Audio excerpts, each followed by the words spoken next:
But Mark Lamont's racist bigotry of low expectations for black people kicks in and says, well, it's actually okay because black people don't own any homes. Well, we're going to tax all these billionaires. No, you're not. Yeah, they already are exempt. They know how to play the game. Right. So the ones you're going to tax are the people that don't know how to play the game. And they don't know how to play the game. But I think that's why this policy could be useful. Again, the devil's going to be in the details. But also, when I think about the people who are the most affected, people like us, we don't, for example, poor black people, we don't inherit houses. We don't. It's not true, Mark. Especially now, we are starting to be more on the side of inheriting houses. We are disproportionately inheriting debt. We're disproportionately inheriting houses that aren't paid off. Yeah. We're inherently doesn't matter. Still equity in the house. That still a value. That still a net value. This is the inherent problem with delusional, racist, woke ideology painting all black people as penniless, assetless, second-class victims. It's completely disconnected from reality. The left likes to pretend 150 years of civil rights progress never happened, and that we still live in the antebellum South, and white people own everything and black people own nothing. So they push these policies to punish ownership and success, thinking it'll only harm whitey and it'll only help black people. But newsflash, black people do own houses. I know, shocking, right? It's the same racist bigotry of low expectation that made New York's governor say, black kids don't know what a computer is. It's the same racist bigotry of low expectations that makes Democrats say, we can't have secure elections because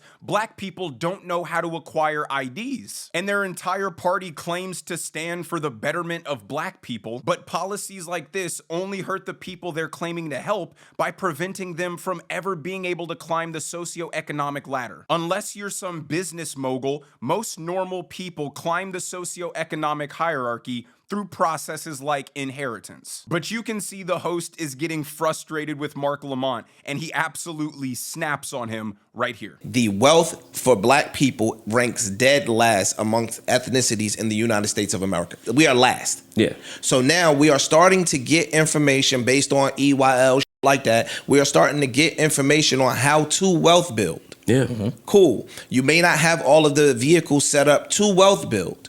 But for a majority of people, I'm arguing with you that people own houses.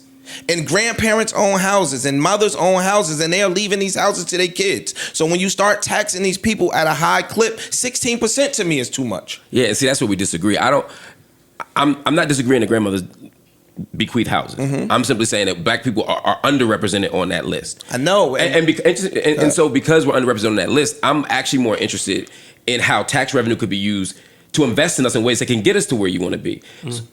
Education, all the things that help people be able to access houses and things like that. You know what I mean? And social mobility. And I think that's all theory. I'm a man that practices practicality, and I don't have no faith in Democrats. I don't have no faith in Republicans. I don't have no faith in no politicians to take the money and allocate the money accordingly to us to where we could come up off of it. We haven't seen it ever. So again, if my parents leave me some that I can tangibly touch, I don't want the state taking it. Smash the like button if you enjoyed that. What you just witnessed was a man who believes in self-sufficiency collide with a man who believes in pure government dependence. One man refuses to wait around for the government to improve his life and would rather take the tangible asset that his parents left him as a stepping stone to building his future. The other man fundamentally believes your life will be better off if the government takes your inheritance and spends it instead of you. I find it so ironic that these woke leftists will complain that white people had a 250-year head start to build generational wealth. But now that black people finally have some assets of their own